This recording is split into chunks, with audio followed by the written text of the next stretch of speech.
மாதொரு பாகன் நாவலுக்கு தடை விதிக்க உயர்நீதிமன்றம் மறுத்துவிட்டது. நாமக்கலை சேர்ந்த பேராசிரியர் பெருமாள் முருகன் எழுதிய மாதொரு பாகன் நாவலில் இடம்பெற்றுள்ள கருத்துக்களால் சர்ச்சை கிளம்பியது.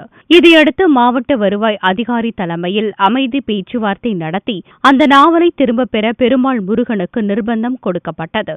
இதனால் விரக்தியடைந்த பெருமாள் முருகன் நாவலை திரும்பப் பெறுவதாக அறிவித்தார். இந்நிலையில் நாவலுக்கு தடை விதிக்க கோரியும் பெருமாள் முருகனுக்கு ஆதரவாகவும் பலரும் உயர்நீதிமன்றத்தில் மனுக்களை தாக்கல் செய்தனர். இந்த மனுக்களை தலைமை நீதிபதி சஞ்சய் கிஷன் கவுல், நீதிபதி ஆர் மகாதேவன் ஆகியோர் விசாரித்து செவ்வாயன்று தீர்ப்பளித்தனர். பெருமாள் முருகன் மீது கிரிமினல் வழக்கு பதிவு செய்ய வேண்டும் என்று தாக்கல் செய்யப்பட்ட மனுக்களை தள்ளுபடி செய்த நீதிபதிகள் மாதொரு பாகன் நாவல் தொடர்பாக மாவட்ட வருவாய் அதிகாரி தலைமையில் நடந்த கூட்டத்தில் எடுக்கப்பட்ட முடிவுகளை ரத்து செய்தும் உத்தரவிட்டனர். சர்ச்சைக்குரிய கருத்துக்கள் புத்தகங்களில் இடம்பெறும் பொழுது அது குறித்து ஆராய்ந்து முடிவெடுக்க அறிஞர் குழுவை தமிழக அரசு அமைக்க வேண்டும் என்றும் நீதிபதிகள் உத்தரவிட்டனர்.